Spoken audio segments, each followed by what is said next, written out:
Bonjour famille. Ah,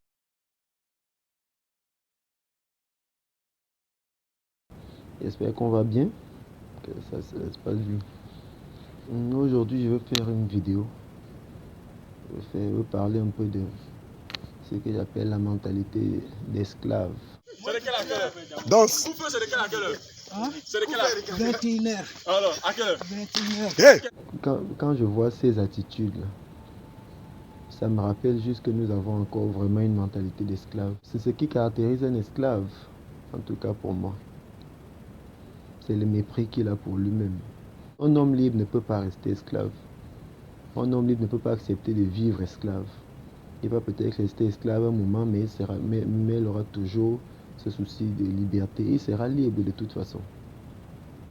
Si quelqu'un est esclave, c'est qu'il a une mentalité d'esclave. Et nous avons une mentalité d'esclave. Le fait que nos pères aient été esclaves, ça a réjailli sur nous. Et il faut qu'on fasse attention à ça.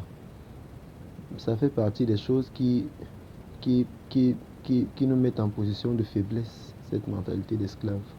Quand je vois ces vidéos-là, et j'entends les commentaires des personnes qui trouvent que c'est normal que quelqu'un, parce qu'il se retrouve à l'extérieur, à l'heure du confinement, soit humilié.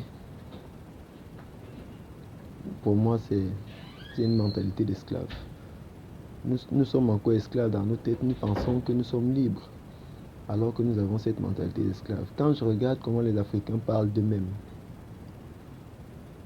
quand je regarde comment nous parlons de nous-mêmes, quand je vois le mépris avec lequel nous parlons de nous-mêmes dans les réseaux sociaux, quand je vois le mépris avec lequel un Africain, pour le simple fait qu'il ait passé un certain nombre d'années en Europe, qu'il ait développé une mentalité européenne, quand je vois le mépris avec lequel il parle de ceux qui sont restés en Afrique, je comprends que nous avons encore une mentalité d'esclave. En fait, l'image du sous-homme que l'Européen a collé sur nous est vraiment imprimée dans notre esprit. Je ne parle pas d'un autre Africain, je parle de toi qui me regarde, je parle de moi qui parle. On a toujours l'impression que quand on parle des gens, on parle de quelqu'un qui est éloigné. Mais s'il s'agit de toi, je ne sais pas qui me regarde. Il s'agit de ma maman, il s'agit de mon frère, il s'agit de toi, mon frère, toi qui me regardes. C'est toi qui as une mentalité d'esclave, c'est pas quelqu'un d'autre. Je me demande si les Européens n'envoient plus leurs médicaments en Afrique, on fait comment même? On a des médicaments, c'est vrai, mais beaucoup d'entre nous ne croient pas en ces médicaments-là.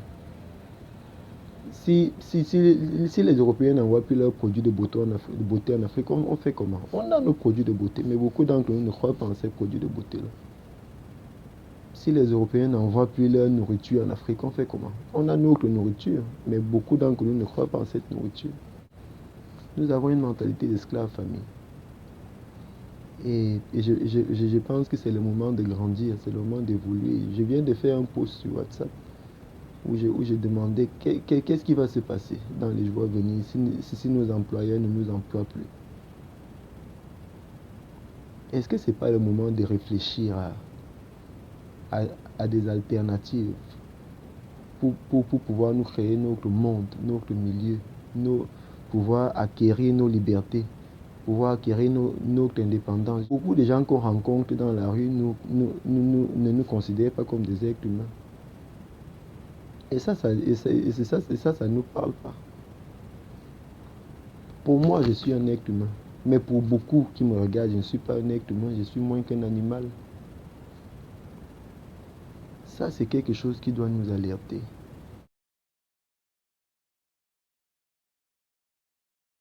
Nous n'avons pas à prouver notre humanité à quelqu'un, mais nous devons prendre nos vies en main.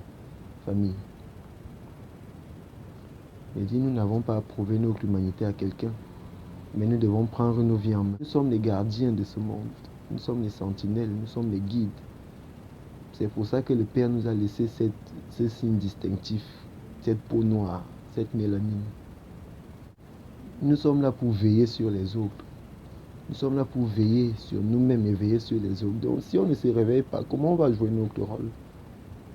Il est temps de se réveiller, famille. Il est temps de se réveiller. Ce n'est pas une affaire d'argent. On n'est pas là pour venir chercher l'argent. On est là pour s'élever.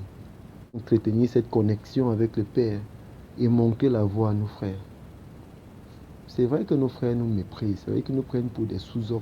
Mais ça, c'est la maladie, ça, c'est pas grave. Ces questions de racisme, ce sont des petits problèmes. Une fois que nous allons découvrir qui nous sommes, ces histoires de racisme, ça va finir seul. On ne doit même pas s'en préoccuper. Nous devons être concentrés sur nous-mêmes. Si nos employeurs ne nous emploient plus, au sortir du confinement, là, tous ceux qui jouent là ne jouent plus. Tous ceux qui travaillent ne travaillent plus. On fait comment? Actuellement, nous sommes totalement dépendants. Même pour manger, on dépend. Alors que la terre est là, gratuite. Tu plantes la tomate, ça pousse. Tu peux manger gratuit. Mais pour manger, on a besoin d'argent. Famille, est-ce qu'on ne doit pas revenir au champ? Est-ce qu'on ne doit pas revenir à des choses simples? Des choses simples qui nous donnent cette autonomie pour pouvoir faire ce qu'on veut faire et non être obligé de faire ce que quelqu'un nous exige. Sinon, on va mourir. Je réfléchis beaucoup ces temps-ci et je veux vous associer à la réflexion. Je veux qu'on réfléchisse ensemble. Je veux qu'on construise ensemble. L'Afrique doit avancer. Le monde en a besoin. C'est nous qui avons la mélanine.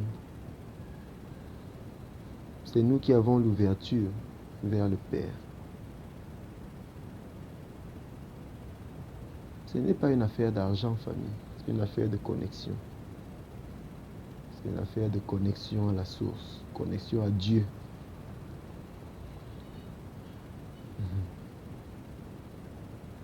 Mon Père, réveille-moi.